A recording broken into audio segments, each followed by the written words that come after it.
சுற்றி சூழல் விழிப்புணர்வு செய்திகள்.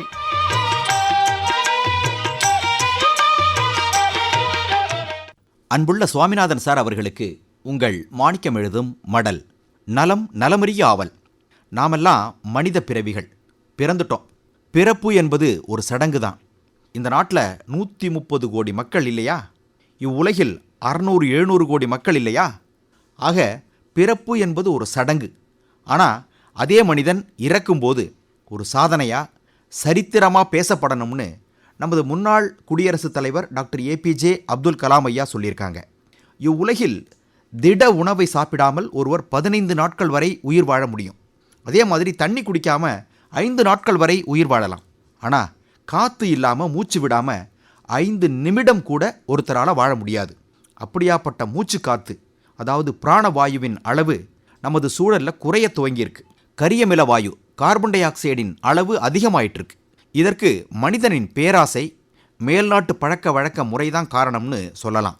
பிராணவாயு, கரியமில வாயு, இதன் விகிதாச்சாரம் கொஞ்சம் கொஞ்சமாக அதிகரிச்சுட்டே வர்றதுனால இந்த பூமி சூடாகிவிட்டது. அதாவது பூமி வெப்பமயமாகி நமக்கெல்லாம் பெரும் இன்னல்கள் உண்டாயிடுச்சு.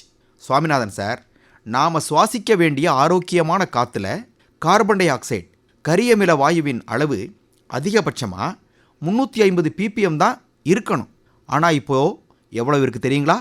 400 ppm சொல்கிறாங்க.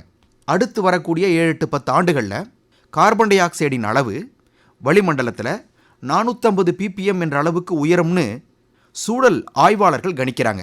இந்த அளவு உயர உயர நமது சந்ததியினர்லாம் இனிமேற்கொண்டு பிராணவாயு சுவாசிக்க முதுகில் சிலிண்டர் கட்டிக்கிட்டு தான் போக வேண்டியிருக்கும். இதையெல்லாம் எப்படி தவிர்ப்பது? நல்லதொரு சூழலை நமது பிள்ளைகளுக்கு நாம் கொடுத்துட்டு போக வேண்டாமா? அங்கே 4 ஏக்கர், இங்கே 10 ஏக்கர், இந்த ஊரில் ஒரு வீடு, அந்த வங்கியில் இவ்வளவு பணம்னு சொத்து சேர்க்கணும்னு நினைக்கிறோமே, அவர்கள் நல்லதொரு வாழ்க்கை வாழ சரியானதொரு சூழலை நாம் ஏற்படுத்த வேண்டாமா? அது நமது கடமைன்னு நினைக்க வேண்டாமா? ஒரு மரத்தை வெட்ட வேண்டியிருந்தால் 9 மரக்கன்றுகளை நட்டு மரமாக்க வேண்டியது நமது பொறுப்பு. ஆடம்பர பொருள்னு ஒரு காலத்தில் சொல்லப்பட்ட தொலைபேசி, குளிர்சாதன பெட்டி, தொலைக்காட்சி, வீட்டில் குளிர்சாதன ஏசி, அப்புறம் 2 சக்கர 4 சக்கர வாகனங்கள்லாம் பெருகிடுச்சு. இவையெல்லாம் இன்றைக்கி அத்தியாவசிய பொருட்களாயிடுச்சு. அவை விடும் நச்சு புகைகள் அதிகமாயிடுச்சு. இவற்றையெல்லாம் பயன்படுத்துறதுனால மின்சார சக்தி உபயோகம் உயர்ந்துடுச்சு. பெட்ரோலிய பொருட்களின் தேவையும் அதிகரிச்சிட்ருக்கு. உலக கச்சா எண்ணெய் வளத்தில் பாதியை கடந்த 150 ஆண்டுகளில் நாகரீக மனிதன் தீர்த்துட்டானான். மீதி இருக்கும் பாதியை அடுத்த 50 வருடங்களில் தீர்த்துருவானான். அதுக்கப்புறம் என்ன செய்ய போகிறான்? சுவாமிநாதன் சார், அறியாமை இருள் அகற்றி அறிவெனும் ஒளியேற்றி பூமி தாயை குளிர்விப்போம். மனம் இருந்தால் மார்க்கம் உண்டு. எல்லோரும் சிந்தித்து செயல்பட வேண்டிய தருணம் வந்துடுச்சு. எச்சரிக்கை விடுப்பது உங்கள் மடல் மாணிக்கம்.